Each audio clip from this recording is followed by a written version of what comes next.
Semua ini sering dimulai dalam diam, tanpa suara, tanpa perhatian. Mungkin kamu masih kecil, duduk di hadapan orang tua yang tampak hancur karena kecanduan, kemarahan, atau mungkin hanya kekosongan yang dalam dan tak terucapkan. Dan di momen itu, tanpa kamu sadari, sesuatu bergeser dalam dirimu.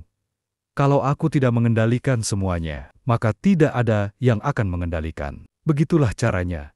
Seorang anak menghilang, bukan secara fisik, tapi secara batin. Mereka tersenyum lebih sering, menangis lebih jarang. Mereka belajar membaca suasana sebelum berani bicara. Mereka jadi pengatur emosi keluarga. Anak kecil yang dipaksa dewasa sebelum waktunya.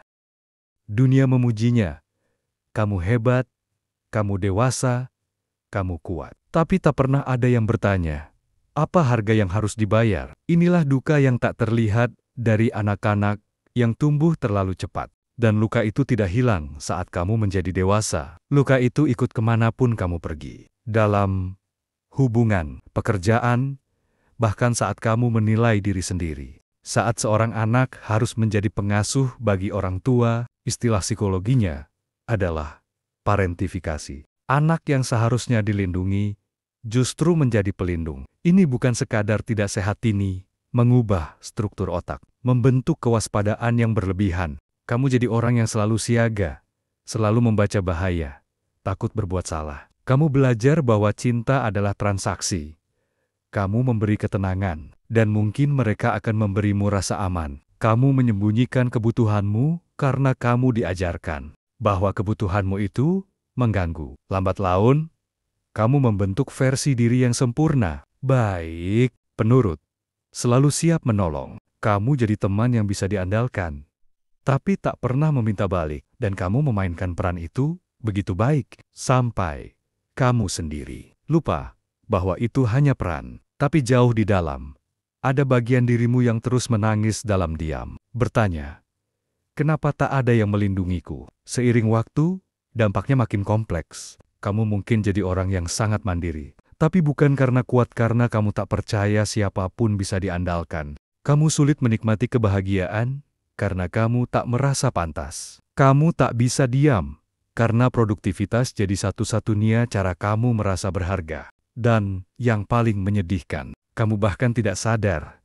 bahwa kamu masih hidup dalam mode bertahan. Ketika kekacauan jadi normal sejak kecil. Ketika hidup tenang, rasanya justru salah. Sistem sarafmu menganggap itu sebagai standar. Cinta terasa berbahaya. Ketentraman terasa mencurigakan. Tapi, kenapa seorang anak rela mengorbankan dirinya seperti itu? Karena kebutuhan untuk merasa terikat lebih kuat daripada kebutuhan akan kebenaran. Demi diterima, seorang anak rela menyembunyikan siapa dirinya. Itu bukan kelemahan. Itu insting. Itu adalah bentuk kecerdasan yang menyelamatkan. Tapi apa yang dulu menyelamatkanmu, sekarang malah membuatmu terjebak.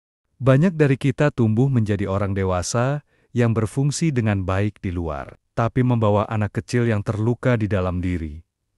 Kita bekerja keras untuk mendapat cinta. Kita diam supaya tidak ditinggalkan. Kita merawat semua orang, tapi dalam hati berharap, tolong, bisakah seseorang bertanya, apakah aku baik-baik saja? Bayangan bahwa suatu hari akan ada seseorang yang melihat betapa rapuhnya kamu di balik semua kekuatan.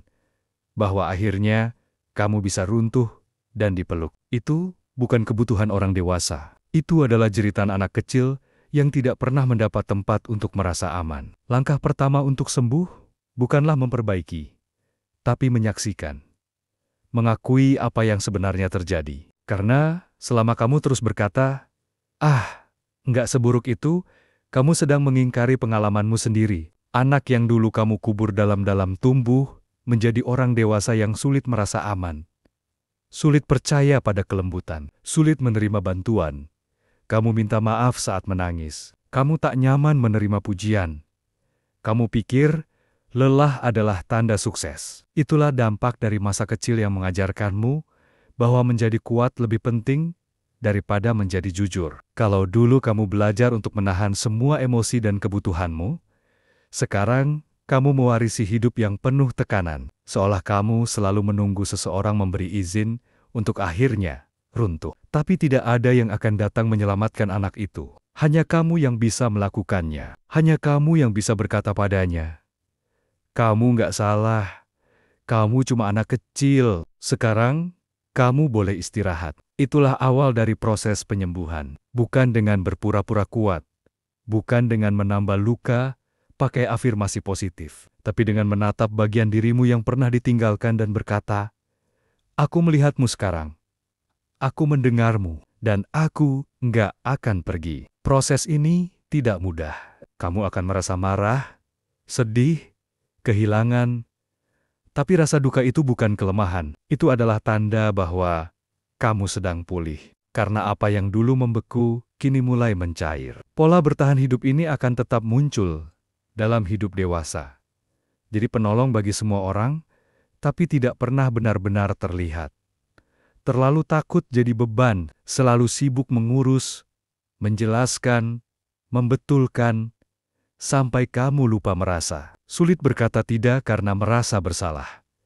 Tapi semua itu bukan siapa dirimu. Itu hanya pola yang kamu pelajari. Dan kabar baiknya, semua pola itu bisa dilepaskan. Tapi hanya kalau kamu berhenti menyembah kekuatan dan mulai menghormati luka-lukamu. Tanyakan pada anak kecil di dalam dirimu, apa yang dulu aku butuhkan, tapi tidak pernah kudapatkan. Mungkin jawabannya, aku butuh tahu, ini bukan salahku. Aku ingin ditanya, apa aku baik-baik saja. Aku ingin bermain, tertawa, dan istirahat tanpa rasa takut. Dan pelan-pelan, kamu mulai memberi itu semua pada dirimu sendiri. Bukan untuk memperbaiki masa lalu, tapi supaya kamu tidak terus hidup di dalamnya. Inilah caranya kamu berhenti mencari sosok orang tua dalam pasanganmu. Inilah caranya kamu berhenti mengira kecemasan adalah intuisi. Inilah caranya kamu mulai berdamai dengan masa lalu dan membuka jalan untuk menjadi diri sendiri. Carl Jung pernah berkata, tak ada kesadaran tanpa rasa sakit. Tapi justru dengan menghadapi semua bagian dirimu yang terluka, malu, marah, takut, kamu bisa mulai pulih. Penyembuhan bukan tentang menjadi orang baru, tapi mengingat siapa dirimu sebelum dunia mengajarkanmu untuk menjadi orang lain. Kalau kamu termasuk orang yang tumbuh terlalu cepat, ingat ini, kedewasaanmu bukanlah kesalahan. Kesalahan ada pada kenyataan bahwa kamu tidak diberi pilihan. Tapi sekarang, kamu punya pilihan. Kamu boleh lembut. Kamu boleh istirahat. Kamu boleh berhenti mengatur semua orang dan mulai mendengarkan dirimu sendiri. Dan ya, prosesnya tidak instan. Akan ada hari di mana kamu merasa seperti anak kecil lagi. Tapi itu justru bagus. Biarkan anak itu pulang. Biarkan dia menangis. Biarkan dia bermain. Biarkan dia akhirnya dilihat. Karena kamu tidak rusak. Kamu sedang utuh kembali. Dan mungkin untuk pertama kalinya, kamu benar-benar tumbuh. Bukan karena tekanan, bukan karena ketakutan, tapi karena kebenaran. Kamu tak punya masa kecil, tapi kamu masih punya masa depan. Dan kali ini, kamu yang menuliskannya.